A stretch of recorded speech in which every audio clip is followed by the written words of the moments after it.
Good evening, everyone. I'm Riley King, and welcome to the Riley King Newscast, right here on the Riley King Network. We have a lot of news this evening, so let's begin. First up, we're following breaking news.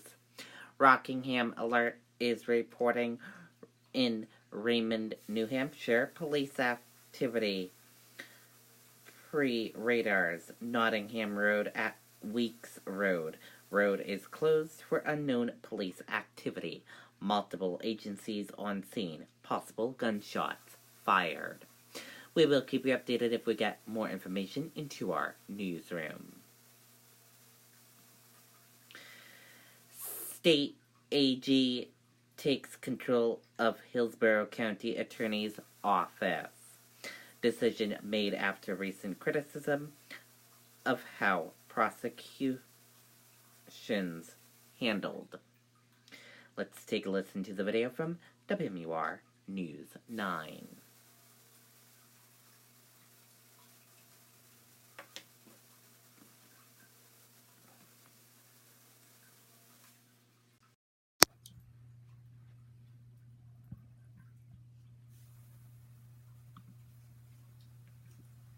Out the door when it matters most. For more than a decade, he's been right there, everywhere. And when American jobs are on the line, he leads the charge. ABC's World News Tonight with David Muir is America's most watched newscast, and we thank you.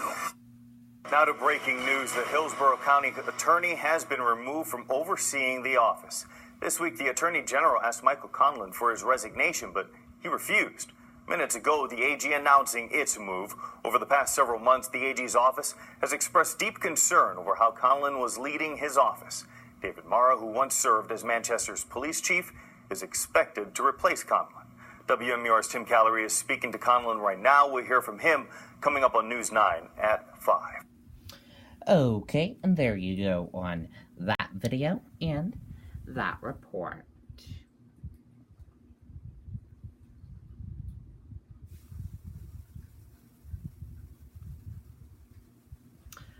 Concord police seeking witnesses to a crash on Friday, August 30th, 2019, approximately 1:49 p.m. The Concord Police Department responded to a parking lot of Shaw's Supermarket on Demuta Drive for a collision between a vehicle and a pedestrian. The collision occurred just outside the entry/exit doors and involved an elderly female and a maroon or red colored vehicle. The Concord Police Department is looking for information related to this collision. Anyone with information or who may have witnessed the crash is asked to please contact Detective DeAngelis at the Concord Police Department at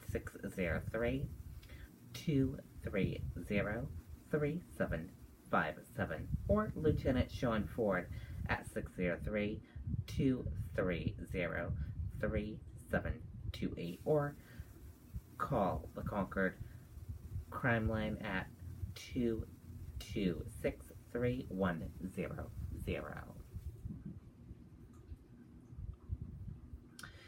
Man sentenced for convincing girlfriend to stab another woman asks for lower sentence. Kyle Buff says his previous lawyer didn't make sentencing possibilities clear. Let's take a listen to the video from WMUR News 9, Ray Brewer.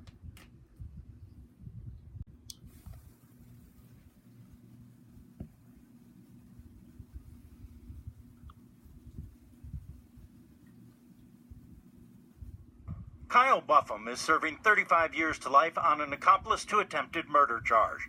He also received suspended sentences on conspiracy and solicitation charges relating to the attempted murder.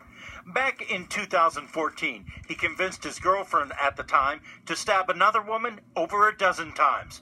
Buffum is arguing that his lawyer at that time incorrectly explained what the minimum sentence could be. But the issue here is what he understood his liability to be. That lawyer took the stand and was questioned by Buffum's current lawyer, Robin Malone. I think he understood his exposure. Well, you just said that you don't know what he understood his bottom was. I don't know what he understood. I don't know how his mind works. I don't know what filters they ran through. Buffum testified that when he went over the sentences with Barnes, it was very rushed. Because he came down and just read through things really quick, had me sign an initial so that we could just get back up into the courtroom and proceed. Buffum testified that he thought his minimum sentence would be 30 years, not the 35 he was sentenced to. However, under questioning from Merrimack County Deputy Attorney George Waldron, he admitted he knew he could have been sentenced to more. I understood the sentencing exposure of the 215 to 30s and then the 30 to life. And yes, I did understand what consecutive meant, but I didn't think that was possible to give me that. The judge did take the matter under advisement. However, she asked both sides what an appropriate remedy might be if she does fine for Buffum, adding, however, that Buffum has a very high bar to meet. Reporting live in Concord, Ray Brewer, WMUR News 9. Okay, and there you go on that video and that report.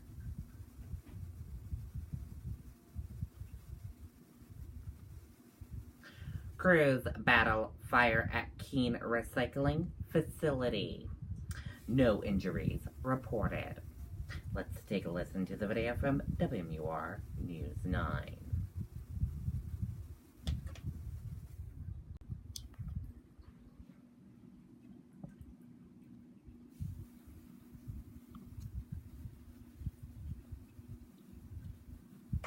We are following some breaking news out of Keene this morning, where crews are on the scene of a 2-alarm fire at the city's recycling center. The first call came in around 1:30 this morning. Mutual aid companies were released from the scene about an hour and a half ago. No injuries have been reported. It's still not clear what started the fire. Okay, and there you go on that video and that report.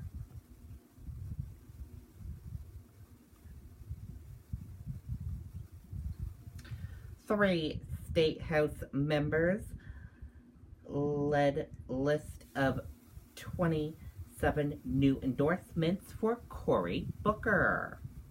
Ahead of NHDP convention, Booker campaign builds its public endorsement network to 80 Granite Staters. A day before taking the stage along with 18 other presidential candidates at the New Hampshire Democratic Convention in Manchester, Senator Cory Booker's campaign rolled out new endorsements by 27 Granite State activists. And now let's take a look at your U.S. stock market and see how your U.S. stock market closed for this Friday evening.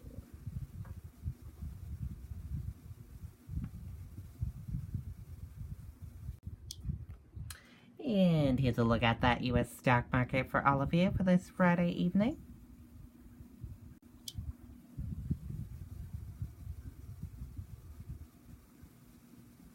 Your Dow Jones Industrial Average closed in the green and went up. Your Nasdaq closed in the red and went down. S&P 500 closed in the green and went up. Gold closed in the red and went down. Oil closed in the green and went up. U.S. 10-year closed in the red and went down. Euro/USD closed in the red and went down. And VIX closed in the red and went down.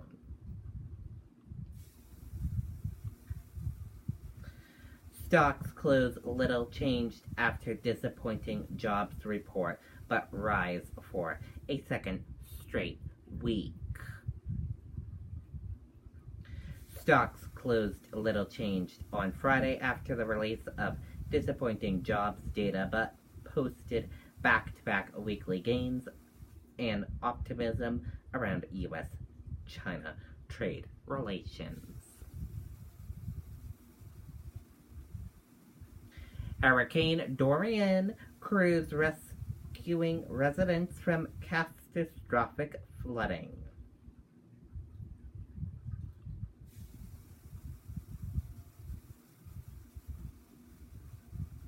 Hurricane Dorian made landfall over Cape Hatteras, North Carolina, Friday, battering the state's border barrier islands, the Outer Banks, with torrential rain, forced winds, and dangerous rising flood waters. That led to roughly 800 people being stranded on the Outer Banks, hard-hit Corona Island, where residents described the flooding as catastrophic, North Carolina Governor Roy Cooper said.